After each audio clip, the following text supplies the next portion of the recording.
Morning all, welcome to another video on a lovely clear Saturday morning. Still a lot of rain around. Today I will be talking about my e-bike and about how you can, one, make it comfortable for winter, and two, just basically make it comfortable and sort of customize it to you. So without further ado, let's crack on.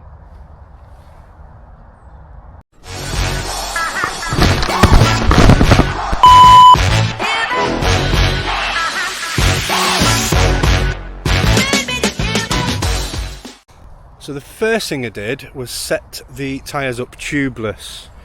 So the Planet X Envoy comes with tubeless compatible wheels and tubeless compatible tyres, but it doesn't come actually set up for tubeless, so it's got an inner tube in there. So I bought some tape from Amazon, and it's not actual tubeless tape, it's like Rhino tape or Gorilla tape or something like that. Cost me £3.99 a roll, and I can do 4 tyres with it. Whereas if you buy tubeless tape, it costs you about 10 quid a roll minimum, and you can only do 2 tyres with it. I've always used this tape. I've never used tubeless tape. Never had any issues with it working with. I use stands and PEs, and the tape just stands up really well. It's also really sticky, so it's really good. And then I bought some tubeless valves, which cost me, I think, 7 quid for a pair, which aren't the most expensive, but they do the job. They're only to last out the winter, and then I'll clean it all up, and then I'll redo everything as well. So every 6 months I'll just take the sealant out and redo everything. But there you go. The good thing about the Envoy is it comes with 50mm tyres. So like, I've just been, as you can see by the mud on there, I've just been through a bog, and actually it eats mud. They're really good tyres. Not that I would do that on the way to work. I use this bike for commuting mainly. Wouldn't necessarily do it on the way to work, but it's nice to have the option on a lovely Saturday morning. We've had floods, winds, everything, so it's been pretty crap the last few weeks. So this is my first day of getting out, and I just thought I'd take it for a spin. I've been under the weather, so I don't want to take my gravel bike out. I want something that's a little bit easier, but I can still have a bit of fun. So the other thing is if you commute like I do, I leave the house and it's pitch black, I come home and it's pitch black. The last thing I want to be doing is changing in a tube. And just the other day I was riding along and I heard this tss, and then it stopped, and I thought, what's wrong with my bike? And I looked, and I'd had a puncture, decent puncture, but literally by the time I rode for another 2 or 3 minutes it had sealed. It just saved me getting out, trying to take the wheel off, and change me in a tube. So yeah, tubeless. There's a lot of contention, and people will say, oh, why do you need tubeless? But at the end of the day, I've changed one inner tube in a couple of years, so not too bad, is it? So something that doesn't come with e-bikes is tools. So let's have a look what we've got. So I've got this little pouch which I put on there, nice and handy and easy to get to. And in here, although I've got tubeless, I do have a spare inner tube. I have my little multi-tool in case I need to tighten something if it's come loose, or repair something. And I also have a plugging tool. So let me have a quick, I'll just undo. So this is my plugging tool, and it's got a nice big chubby plug in there. And basically, if you get a big cut in your tyre, or something that won't seal, say a big hole, you just whack these in. And I've done other videos on how to fix a tubeless tyre, and I've got a lot of spares there. I have this so it's easy to get to, and the reason why I have it so it's easy to get to is if my silicon, so my sealant is leaking out, I can get that in quickly. So I have it so I can just literally grab it, undo it, and we're good to go. So yeah, that's my plug-in tool. So if you are going to go tubeless, you definitely need a plug-in tool.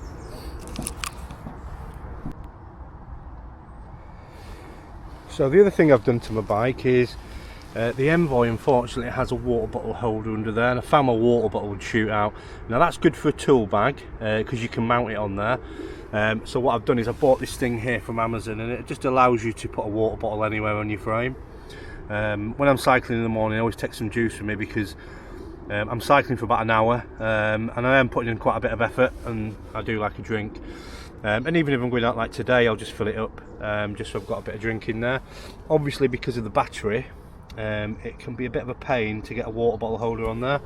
But yeah, always take some sort of hydration with you if you're going over a sort of 20 minutes really, just so you've got a drink. That thing there just makes life a little bit easier for me. So yeah, a bit of hydration, that's the other tip I would give you. Now the other thing is lights. Now most e-bikes, it's not just Planet X, most e-bikes come with, a lot of e-bikes come with built-in lights. So we've got one there at the front, and if we just move to the back, we have one there at the back. Now what these are good for is other cars seeing you. What they're not so good at, and this is most e-bikes, is actually seeing where you're going at 6 o'clock in the morning when it's really dark. So what I do is I've got a, is it Botranga? It doesn't really matter what it is. I've got a light here that is bright enough for me to see where I'm going in the morning, and I've also got one on here which effectively is just a light that flashes. It's a good daylight as well.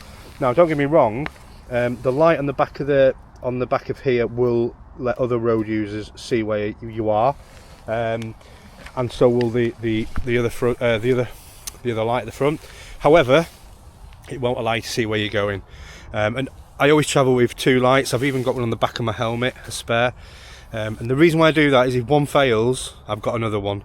On my other bike, I've got dynamo, so they're always charged, but I still carry a couple of spare lights just in case something goes wrong.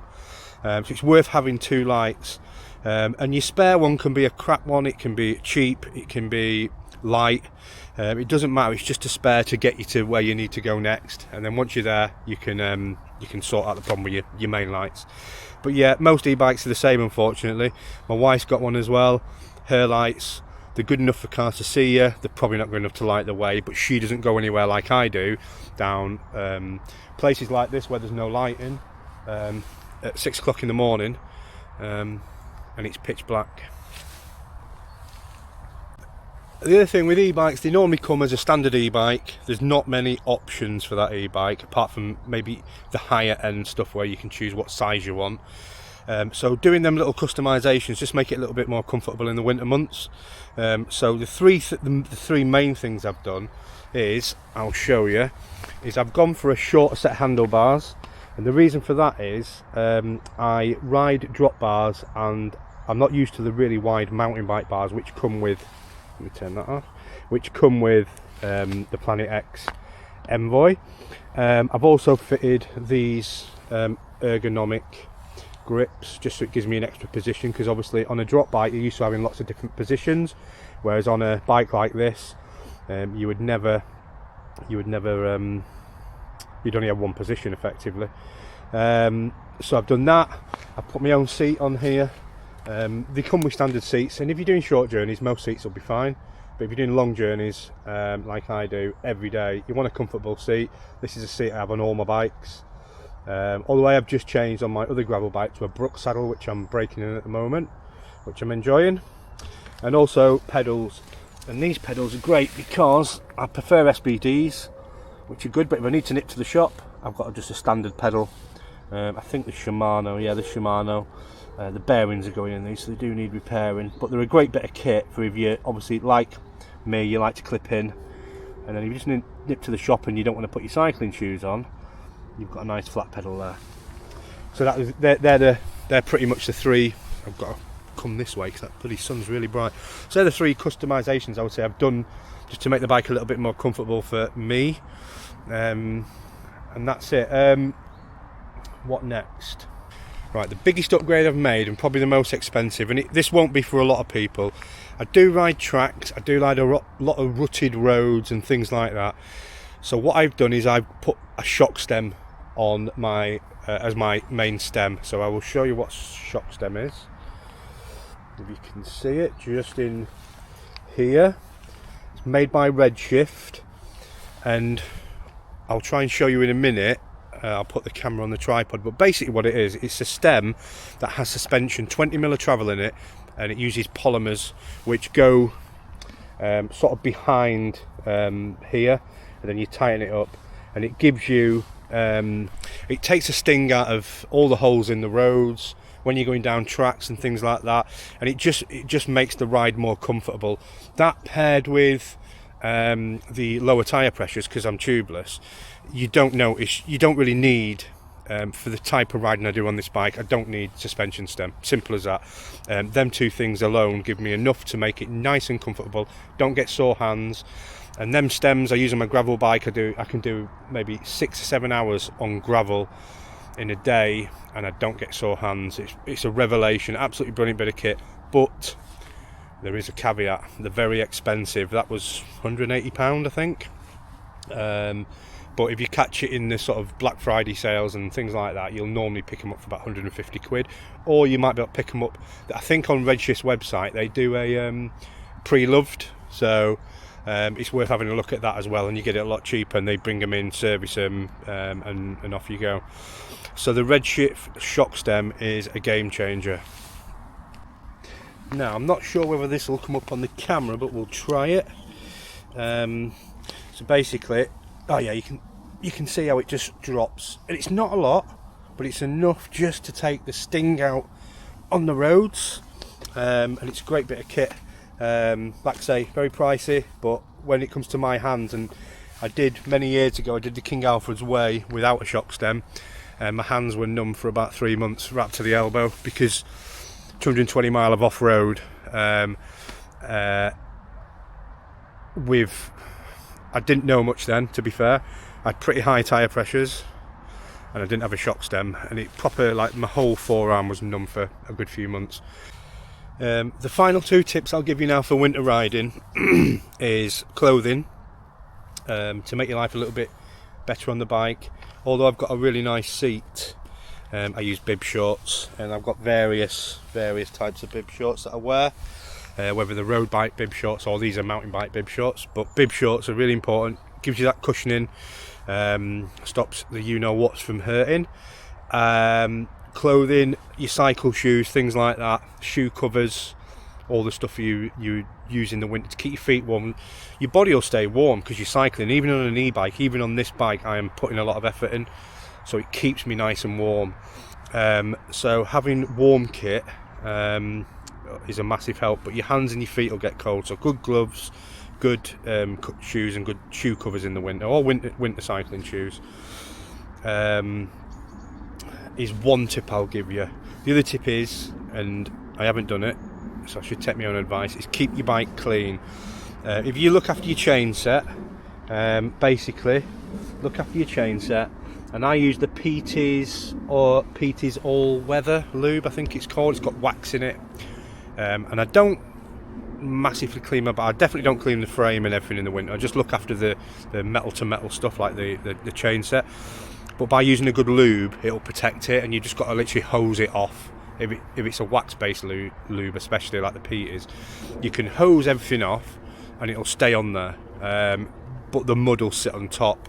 I ain't cleaned this bike for probably a month now, and it still looks fairly clean. There is something I forgot. This is a quad lock mount, which I put on my handlebars, so I can put my phone on there. And get my phone on there, and I can see where I'm going. I can play music. Sometimes on the way in from work, I might want to call in somewhere that I don't know where it is, so I can put sunshine. I can put Strava maps on there. Let me show you. So that's the quad lock case there.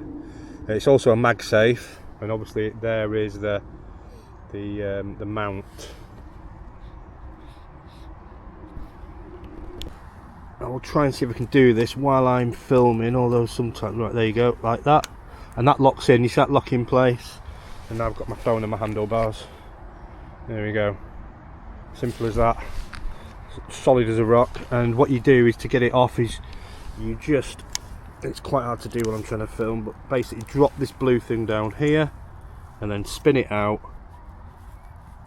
and it'll pop off like that. There you go. That back, and I think I've got somewhere a big magnet that goes on the back of there, which I'll find in a minute. But yeah, that's it. That's the quad lock case. Really good bit of kit. Anyway, it's lovely day. I've missed these days. It's been absolutely miserable for the last few weeks, so I was going to finish the video here.